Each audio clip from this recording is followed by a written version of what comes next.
I'm going to talk about just some motor control basics as a refresher. And remember, you need to understand the operation of relays to fully understand what's going on inside of a PLC. So to go back and review, we've got our simple motor control circuit here. We have our start and stop motor starter coil right here, and that motor starter coil operates a number of contacts. First of all, you've got the 3 contacts over here that control the power flow to the motor.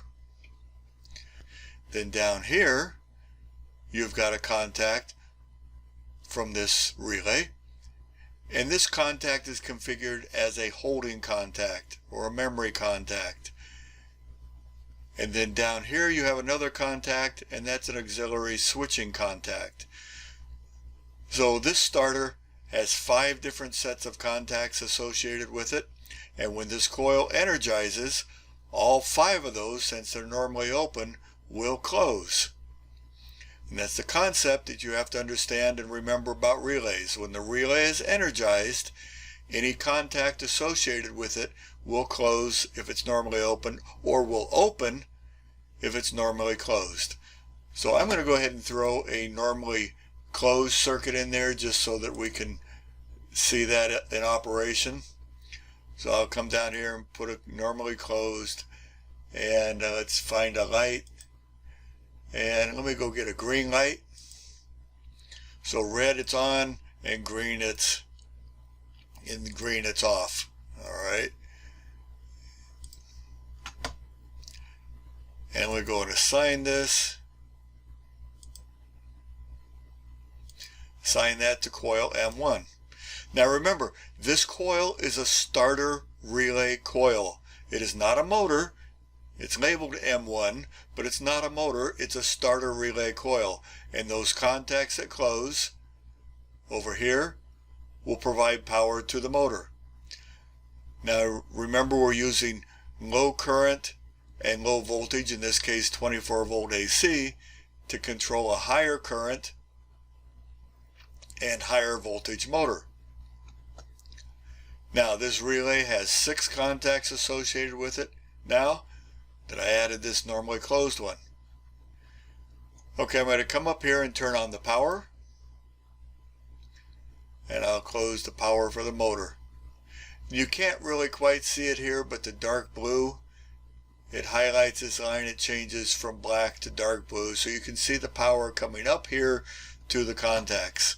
And the same thing over here, we've got the red coming up through here and stops there to that open contact, and stops there to that open contact, stops here, but it's passed through these normally closed contacts and is energizing this light. So the relay is not energized, but the normally closed contacts are passing power through to the light, and the light's energized. Now if I come over here and push the start button, rung number 5 is energized, and power flows through all the way through to the M1 coil. Okay, now it's open, but you see the M1 coil is still energized because it has the alternate path around the push button and through the coil, and the coil stays energized. In essence, when the coil energizes and these close, these contacts keep the coil on. Now if something were to happen, when the overload's open, it blocks the path for current flow, the coil de-energizes, contacts open, these contacts open, and this contacts close again. Now let's go reset the overload and push start again.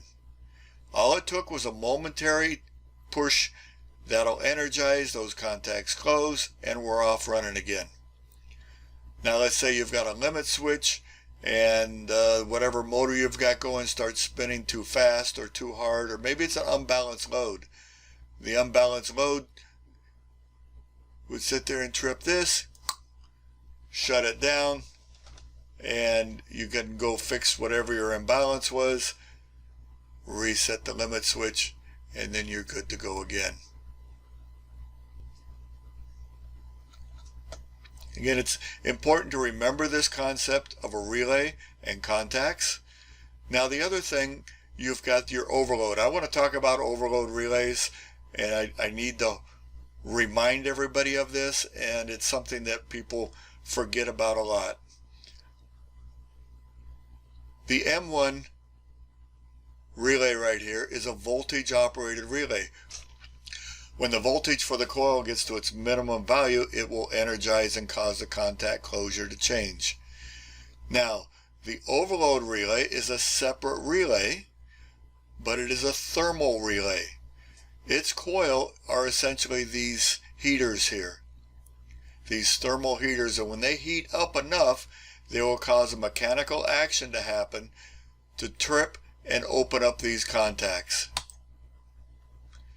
So just like the voltage relay where you have a coil and contacts, the overload relay has a coil in the terms of a thermal coil, and it's measuring current. And when the current gets too high, these will get too hot and cause a mechanical linkage to trip these contacts open. When the contacts cool down, we can come back and reset them and be ready to go again. And back in 209, we talked about 3 different types of coils: a voltage coil, a current operated coil, and a thermally operated coil. And the thermally operated coil that you see here, it will trip on calibrated levels of current. It has very little voltage drop through the connection points here, and it's monitoring the current.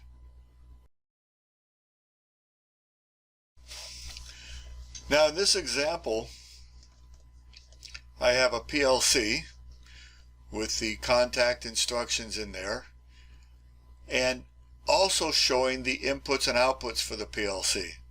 Let's talk about the inputs first. We have 8 inputs connected here,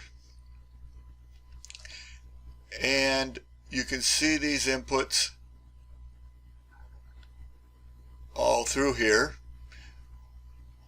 We've got 2 normally open push buttons, 2 normally closed push buttons, an HOA or a selector switch, a 2-position selector switch, limit switch, and overload input. Now if you notice, we have our power supply here, and one side is connected up to the common. All of these are common, and in your click PLC, that goes to negative of the power supply. And over here, the positive of the power supply connects up to every input switch. So when I energize this and this button is pushed, it will provide power to this coil, and that coil will turn around and energize contacts inside your programming area. It's a little bit of a simplification, but essentially that's what's happening. In our case, we have opto-isolators, but the idea is still the same. We're energizing coil, and those coils will cause contacts to close. Now what's really unique about these coils is that they have virtually an unlimited number of normally open and normally closed contacts. So if you have a coil here that you want to trip a number of things, you can see if that coil energizes, this contact will close, and this contact will close. Let's go down to the next one. So if that one energizes, this contact will then open up. A little bit of a different flavor there. Okay, so let's look at this one. If that energizes, this will open up, and this will open up. Okay, so if I look at this, I've got a normally closed push button out there. That's normally energized if nobody's pushing anything, which means these are open and those are open because this coil has power. Remember, we draw these in the unpowered state, but in this case we are powered so that these 2 contacts would be open.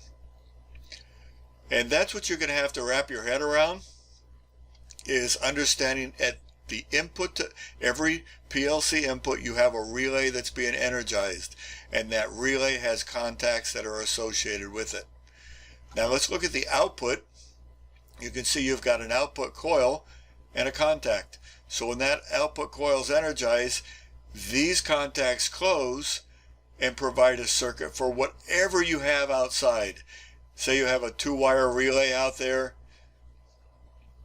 a light, another light, and another light. These contacts are simply off of these coils. Let's turn it on. Power everything up. Now look what happened. Okay, I've got a number of different programs here written.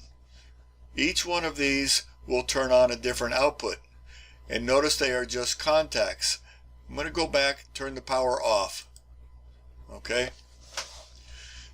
Now if I look at this, I've got a normally open, normally open, normally open, normally open, and a motor 1 run. How is that going to work? If I look at stop 2, come down over here, stop 2 is normally closed, which means that relay will be energized, which means these should be closed. So if I look at this, you can see I stop 2 and I stop 2. It has a normally closed push button on it. It's energized, that means that those would be closed. Let's go down and look at IOL in. IOL in has a normally closed overload contact, means this is energized, which means those are closed. Now let's go look at I start 1. I start 1 is connected to normally open push button, so that's not energized, means those are not, those are open just like they are, and that's pretty much it. You're running with a normally open start button and a normally closed stop button, just like you're familiar with for doing the motor control. When I say, the motor control meaning the hardwired motor control. So let's go ahead and turn on power. And you can see down here that I start 2 is energized, I stop 2 is energized. All of these coils are energized, but coils 1 and 2 are not. Okay.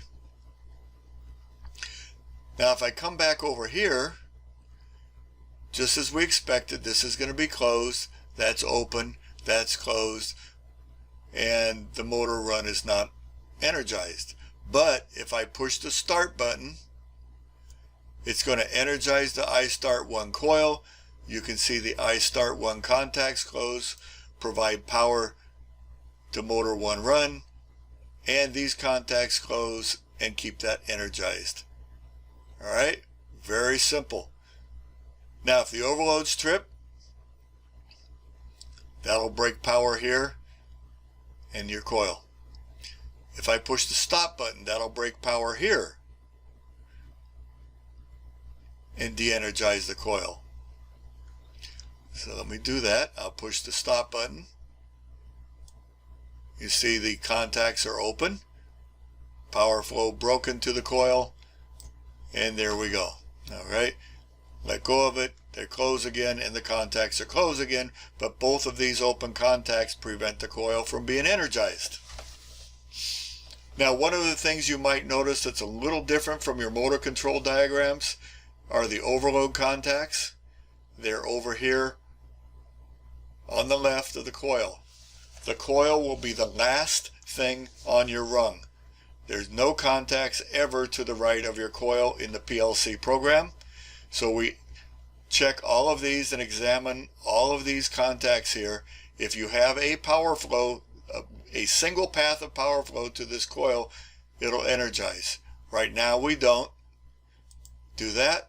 We momentarily had a power flow path through here, energized it, that coil energized, these contacts close, and holds it in and runs. Alright, now let's hit stop. Now in this case, the next one, I have a normally open start button, that's the same, so these two should be the same, and I have a normally open stop button. Ooh! What's going on with there? Now I notice the contacts change here. So if I look over here, I've got start 1 and stop 1. Alright, so there's no power there. So that's normally open. Okay, I have to push this button, and that'll energize that coil, which will cause these contacts to close. If I push this button, it energizes this coil and causes this contact to open, breaking power. That's how that'll work. So let's try that out. Okay, there you go. You see the stop button. The I-stop one is de-energized, but these are normally closed contacts, so it passes power. I go ahead and hit the start, and the power was passed all the way over to here, and again, everything is operating just as we expect. Now I push the stop button. That's going to energize the I-stop input and cause those I-stop 1 contacts to open. By doing that, de-energize this coil, shut it down. Now let's go look at the next setup that we have here. We have a normally closed stop button, a normally closed start button and a normally closed stop button. Interesting. Again, I'm going to turn off power so we can look at the de-energized state. Normally closed start button, so this should be the same as this case up here, because it is a normally closed stop button right here is the same as this normally closed stop button. The contacts are the same. We have a normally closed start button, and we've got normally closed contacts there. This is really going to work. Well, let's turn on power and see. Okay, I-stop 2. I-stop 2 is a normally closed stop button. That's energized. Alright. And we're passing power through it. Turn the power off again. You see those contacts are off. Pass power through it. Now they're closed. So this coil here, I-stop 2, is energized normally. These contacts are closed because it's energized, and it's ready to provide power to these 2 contacts here.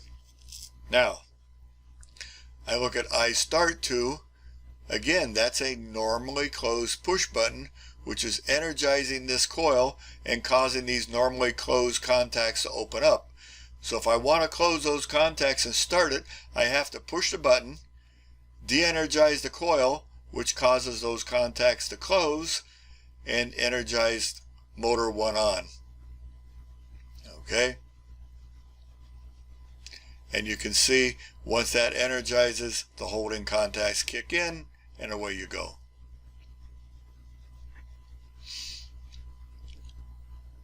Again, push I-stop 2. De-energize the coil. Alright, contacts open up, shut everything down.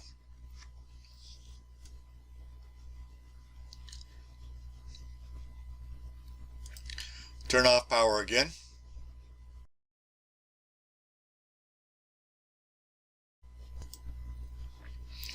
Alright, in the last case, we have a normally closed start button and a normally open stop button. Completely opposite than our first case up here. Let's see if we can make it work. If we look here at I-stop 1, normally open stop button. Alright, so nothing being pushed. This is de-energized. We need to pass power flow. So we're passing power flow with the normally closed contacts. Now to start it, we need these contacts to be open, and I look over here at start 2. This is normally closed. That means that's energized. That means under power condition, those will be open. So let's power this up. Okay, these contacts did not change when I powered it up because I have a normally open push button out there, but these did because I have a normally closed. See, if I push stop 1, those contacts will open up. Now if I push start 2, it'll de-energize the coil, those contacts will close and fire it up. Now I've had a lot of students say, oh, if I've got normally closed contacts on the outside, I just use normally open contacts on the inside. No, no, no. And at the same time they say, oh, if we have normally closed contacts on the outside, I use normally closed contacts here. No. Okay? You have to look at what you want to happen and go back and review all of these and understand what it's going to take to make each one of these circuit work when you're operating the coils. Remember, you're operating relay. There's one more level of control before you get inside your PLC. And you've got to keep that in mind, that you're energizing and de-energizing a relay which has as many normally open and normally closed contacts as you need to make your functions work. In the next video, I'm going to go over the same thing, these same 4 sets, but inside the Click PLC.